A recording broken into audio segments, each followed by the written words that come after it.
What do you do when things screw up? What do you do when things get broken? This is the end of my rake, and this is the bit that does the job, and I've split it in two.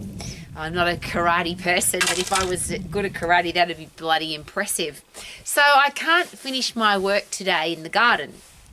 So what do you do when things screw up? What do you do when things go wrong? Do you have a plan B?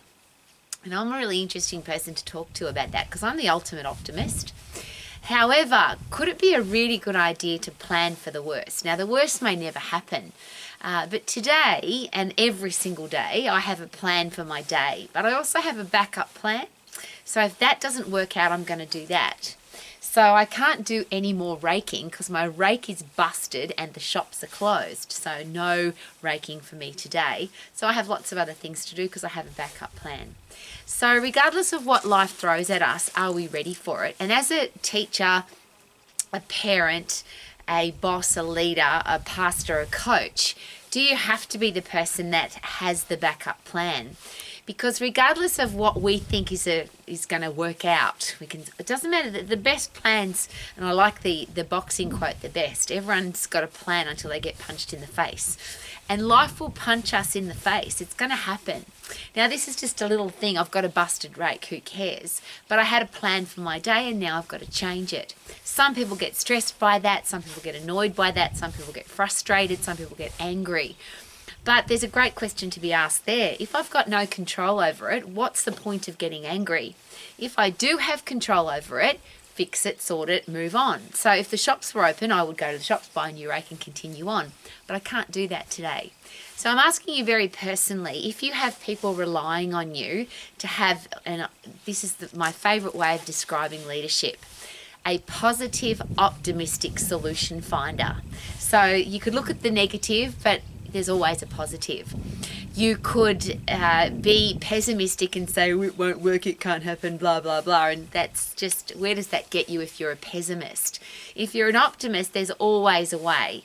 And then the solution finder is, what is the way? So I have, tomorrow I'll buy a new rake and I'll continue on. What are you going to do when things go wrong in your life? What do you do when things go wrong? It seems that, and I always use the example, there seems to be three kinds of people. People who get hit and fall down and stay down. People who get hit, fall down and get back up again. And people who get hit and go, bring it on. I can handle this. I want to handle this. I'm tough. I'm strong. I'm physically and mentally tough and strong. So there goes the solution to how do I get mentally tough and how do I get mentally strong. And there's two parts to that. Obviously the physiology and then the psychology of being mentally tough. But isn't it interesting that they're connected? Our brain is inside our body. So if you've got a fit, strong body, is it possible that you're more likely to have a fit, strong brain? And the answer to that is actually no, because there's lots of fit, strong people in the world that are mentally weak, have you noticed? But the way we get fit and strong, could that have something to do with it? So yes, you can get fit by doing long distance running and 45-minute classes and going to the gym 3 times a week and doing endless sets of exercise. The people who do that still get fit and strong. But what they're not tapping into is their fight and flight system, their phosphate system, their stay alive system. When you tap into your 100% effort system, which is get puffed and do 100% overload of your muscles and bones, now you have a brain change, you have a chemical change. Epinephrine, adrenaline, there's another one. A lot of people, and particularly older people, stop playing aggressive sport, or they stop playing sport altogether, and that's one of my very interesting take note quotes. Do we get old and stop playing our sport, or do we stop playing our sport and get old?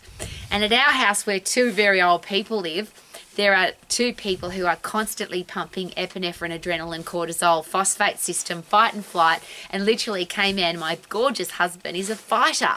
And he's young and fit and strong with a very low resting heart rate, a very strong heart, strong muscles and bones, because he's still fighting. He still gets on the mat and fights, punches and kicks. He teaches other people to punch and kick. His training is all about mental toughness and physical toughness. But my question is always this: do we get mentally tough by trying to make our brain strong, or do we get mentally tough by having a physically strong body and a fit, strong body that we make it fit and strong because we use the phosphate system. So I always ask this question: if you have to come up with a solution, if you have to be an optimistic, positive solution finder, when was the last time you got puffed and when was the last time you lifted heavy? Are you getting stronger? And it's easy to tell if you're getting stronger. You can lift heavier. If you keep lifting the same weight over and over, that's proof that you're not getting stronger. If you can lift heavier weight, that's proof that you are getting stronger. And if you're getting stronger and you do that in the phosphate system, then your brain is going to get mentally tougher. And it's a very simple process. Fight and flight, overcome a challenge, then you produce dopamine, serotonin, brain drive, neurotropic factor, endorphins, so you feel good and your brain changes so you get mentally tougher and stronger.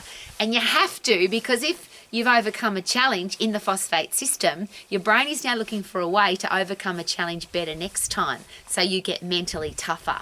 So how do we wrap all that up? Well, my broken rake, I can't do anything with the end of this stick now because it can't rake anything.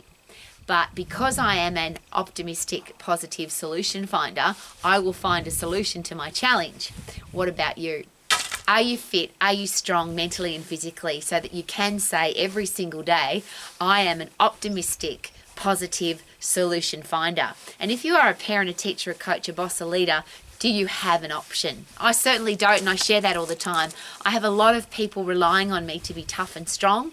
I can't afford to be negative. Well, I'm not negative. It's not part of my DNA anymore.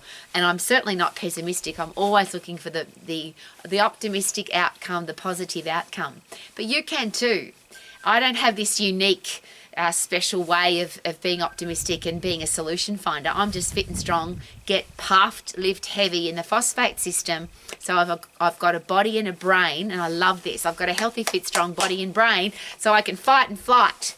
I much prefer to fight, because flighting is all about running away, and I don't want to run away from challenges. How about you? I want to turn and fight them. When life hits me, I want to stay standing, look that problem in the eye, look the challenge in the eye, look the horrible situation in the eye, and say, bring it on. I'm tough enough, strong enough, and I can do this. And just as a very fun side note, my raking, picking and clearing today was about 4 hours of phosphate training. So get puffed, get my breath back, get puffed, get my breath back. And when you're an old lady and your body's capable of doing that for 4 hours, it's just an amazing feeling, and I wish that for everybody. My whole life has been built around being fit and strong and getting people fit and strong and to stay that way for the rest of your life. So thank you for coming to Romax.